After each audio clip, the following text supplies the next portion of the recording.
जय हिंद दोस्तों। मैं करुणेश निषाद आप सभी का हमारे YouTube channel study with Karunesh में स्वागत करता हूं। ठीक है ना। यदि आप चैनल पर नए हो तो चैनल को जरूर सब्सक्राइब करें, क्योंकि जितने भी टॉपिक्स हैं बच्चों आपके बोर्ड एग्जाम्स के लिए बहुत ही इंपॉर्टेंट होने वाले हैं। ठीक है ना। तो हम लोग हिंदी के सीरीज को कर रहे थे।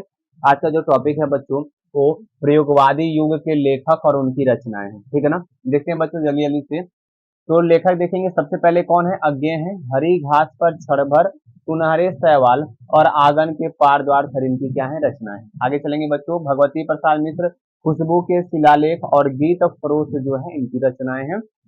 गिरजा कुमार माथुर, पीला पंख चमकीले और धूप के धान। ठीक है ना। पिछली बार भी लिखा गया था कि गिरजा कुमार माथुर के जो इन्होंने लिखा है धूप के धान को। ठीक है ना। तो पिछले वाले में छायावादी में भी लिखवाया हूँ। धर्मवीर भारती का सर क्या है? ठंडा लोहा और कनुप्रिया। तो ये चार ही लोग हैं जो प्रयोगवादी युग में आते हैं। अब जितना मैं आपको पढ़ाया हूँ छायावादी युग, प्रयोगवादी, अभी आगे पढ़ाऊंगा। ठीक है बच्चों। रीतिकाल, इन सारी चीजों को, तो उसमें केवल आपसे लेखक के बारे में पूछता है। किसके बारे में पूछेगा? लेखक के बारे में। बताइए कि निम्न में से, पहले तो ऐसे क्वेश्चन आते थे जब ये एमसीक्यू नहीं थे, कि प्रयोगवादी के दो कवि लिखिए। तो सर दो कवि कौन कौन हो जाएंगे? अज्ञे, भगवती प्रसाद मिश्र हो जाएंगे। ठीक है ना। लेकिन अब क्वेश्चन आता है कि निम्न में से कौन प्रयोगवादी के कवि हैं, या ऐसे कह देगा कि बताइए अज्ञे किस युग के कवि हैं। तो चार ऑप्शन दे देगा: छायावादी, प्रयोगवादी, प्रगतिवादी और रीतिकाल। तो जब याद रहेगा तब। तो इसका रचना जो है उतना इंपॉर्टेंट नहीं है बच्चों, इसमें का कवि पूछता है हमसे। क्लियर है ना। रचना को अगर देखोगे तो पहली में का कुछ नहीं है इंपॉर्टेंट, इसमें गीत फरोश और इसमें धूप के धान और ठंडा लोहा और कनुप्रिया। ये आपको इंपॉर्टेंट कर लेना है, मतलब याद कर लेना है। क्लियर। चल बच्चों आगे चलेंगे। तो अगला है हमारा प्रगतिवादी युग। प्रगतिवादी युग बच्चों। अब इसके लेखक और इसके रचनाओं को हम देखते हैं। ठीक है, ध्यान से देखेंगे बच्चों। अब प्रगतिवादी युग के लेखकों के बारे में जानेंगे। ठीक है ना। तो सूर्यकांत त्रिपाठी निराला, इसके पहले भी इनकी रचनाएं लिख चुके हैं। अनामिका, रीमा, बेला, कुरमुत्ता, परिमल, तुलसीदास, आराधना और सर ये है हमारी अर्चना। ठीक है ना। ये सर हमारी क्या हो जाएंगी? रचनाएं हो जाएंगी। किनकी सर? सूर्यकांत त्रिपाठी निराला जी की।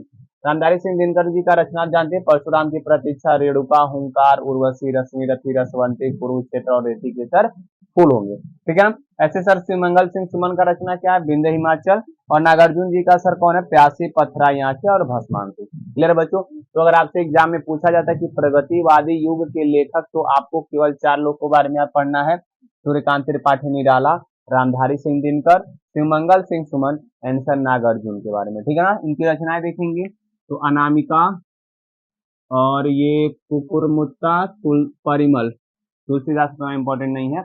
इसमें चलेंगे रामधारी सिंह दिनकर में। ठीक है ना। सब इंपॉर्टेंट है: रेणुका, हुंकार, कुरुक्षेत्र, रेती के फूल, रश्मि रथी, उर्वशी। ठीक है ना। रसवंती को छोड़ दीजिए, बाकी जितने भी जैसे उर्वशी, रश्मि रथी, रेती के फूल, ये सब मोस्ट इंपॉर्टेंट आपके क्वेश्चन है। शिवमंगल सिंह सुमन, इनका विंध्य हिमाचल उतना इंपॉर्टेंट नहीं है। नागार्जुन जी का ये प्यासी पथराई आंखें बार बार पूछा जाता है, तो ये भी पूछ सकता है कि प्यासी पथराई आंखें जो है ना किस युग की रचना है।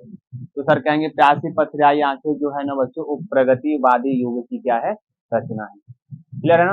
अब इसके बाद जो बच्चों हम पढ़ने जा रहे हैं ना, कि ये सब, इसकी गारंटी तो मैं नहीं लेता हूँ आएगा कि नहीं आएगा, लेकिन अगला जो पढ़ाने जा रहा हूँ बच्चों वो मोस्ट इंपॉर्टेंट है। जैसे मैं यहाँ पे लिखा रहूंगा वैसे आप उसको लिख लीजिएगा और वही एग्जाम में आएंगे। ठीक है ना। जीवनी के बारे में, डायरी के बारे में एक दो पत्रिकाएं जो मोस्ट इंपॉर्टेंट है। ठीक है ना। तो आगे चलते हैं बच्चों।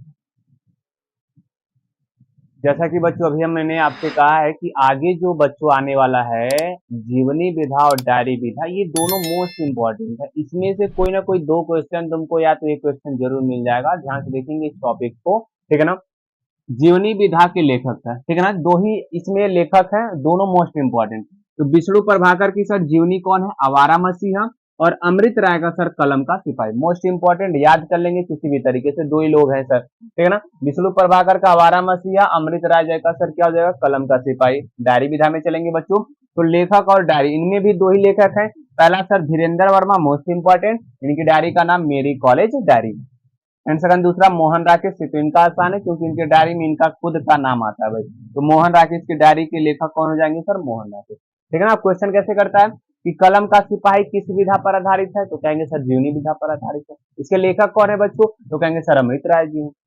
आगे आवारा मछलियां किस विधा पर आधारित है, तो सर ये तो जीवनी विधा पर आधारित है, और इसके लेखक जो होंगे सर, राइटर जो होंगे वो कौन होंगे हमारे बच्चों, विष्णु प्रभाकर होंगे, ठीक है ना। आगे चलेंगे तो मेरी कॉलेज डायरी का जीवनी विधा पूछा जाए तो लास्ट में देख रहे हो डायरी आया है ना, तो कहेंगे सर डायरी विधा था। सर मोहन राकेश की डायरी, तो सर ये भी डायरी विधा है। दोनों के लेखक, तो मेरी कॉलेज डायरी के लेखक धीरेन्द्र वर्मा, मोहन राकेश की डायरी के लेखक बच्चों कौन हो जाएंगे, मोहन राकेश। क्लियर है। तो इसमें से मोस्ट इंपॉर्टेंट बच्चों देखो, ये दोनों तो लिख देना 2000%, और ये लिख देना 2025 में यूपी बोर्ड में जरूर आएगा, जो आप लोग एग्जाम देने वाले हैं। और सर मेरी कॉलेज डायरी, ये भी मोस्ट इंपॉर्टेंट सर, ये भी मोस्ट इंपॉर्टेंट, तो इंपॉर्टेंट कर लीजिएगा इसको, और इसको मोस्ट इंपॉर्टेंट, क्योंकि इसी दोनों में से कोई ना कोई एक क्वेश्चन तुम्हारे में फंसेगा, ठीक है। आगे चलेंगे बच्चों, आगे हम आज ही पत्रिका को भी पढ़ लेते हैं, ठीक है ना। थोड़ा सा वीडियो लंबा हो जाएगा, 8 मिनट का 10 मिनट का, तो परेशान नहीं होंगे। सारे मोस्ट टॉपिक आज मैं इसी वीडियो में बना देता हूँ, ठीक है ना। तो पत्रिका को देखते हैं, फिर क्लास को बंद करेंगे। क्लियर है बच्चों। आगे देखेंगे बच्चों, पत्रिकाओं को देखेंगे, इनके संपादक कौन, ठीक है ना। बहुत ही मोस्ट इंपॉर्टेंट टॉपिक ये सब आज के हो रहे हैं बच्चों, ठीक है ना, तो इनको जरूर आप याद करिएगा, ठीक है। सबसे मोस्ट इंपॉर्टेंट जो आपके पास पत्रिका है बच्चों, वो है सरस्वती पत्रिका। कौन है बच्चों, सरस्वती पत्रिका, मोस्ट इंपॉर्टेंट लिख लो 2025, ये मोस्ट इंपॉर्टेंट बच्चों। और इसी को आपको याद रखना है, पूरे में से आप एक याद रखो सरस्वती को। सरस्वती के लेखक कौन है सर, महावीर प्रसाद द्विवेदी, ठीक है ना। हंस पत्रिका के लेखक मुंशी प्रेमचंद, और मर्यादा भी पत्रिका के लेखक कौन है, मुंशी प्रेमचंद। तो सर ये भी हमारा मोस्ट इंपॉर्टेंट है, बट सर 2025 के लिए हो सकता ना है, लेकिन सरस्वती याद रखिएगा, हमेशा आएगा। इंडिया टुडे के लेखक कौन है सर, आरपी दत्त है, तो ठीक है ना। इंडिया टुडे अंग्रेजी है, इंडिया टुडे ये पुस्तक है बच्चों, ये हमारा क्या है, पुस्तक है, न कि पत्रिका है। तो आप बगल में लिखना चाहें तो पुस्तक भी लिख सकते हैं। क्लियर है बच्चों। आगे चलेंगे तो भारतेंदु हरिश्चंद्र की 2 पत्रिकाएं थी, कौन कौन, बाला बोधनी बच्चों और कवि वचन सुधा, कवि वचन सुधा, ये 2 पत्रिकाएं थी किसकी, भारतेंदु हरिश्चंद्र की। जयशंकर प्रसाद की बच्चों एक पत्रिका थी जिसका नाम क्या था, इंदु, ठीक है ना। इंदु पत्रिका के लेखक कौन है बच्चों, जयशंकर प्रसाद है, ठीक है ना। और सर आनंद कादम्बनी पत्रिका के लेखक हमारे बद्री नारायण चौधरी है, बद्री नारायण चौधरी। सर इसको हम लोग प्रेम घन भी कहते हैं, इनका नाम प्रेम घन भी है बच्चों, ठीक है ना। अगर आप ब्रैकेट में लिखना चाहेंगे तो लिख लीजिएगा, बद्री नारायण चौधरी प्रेम घन, आनंद कादम्बनी के लेखक। और इसका सर सबसे मोस्ट इंपॉर्टेंट क्वेश्चन, तो मैं इसको मिटाकर ऊपर ही लिख रहा हूं बच्चों, इसको आप लोग लिख लीजिएगा नीचे स्टार बना के, क्या चीज कि हिंदी का प्रथम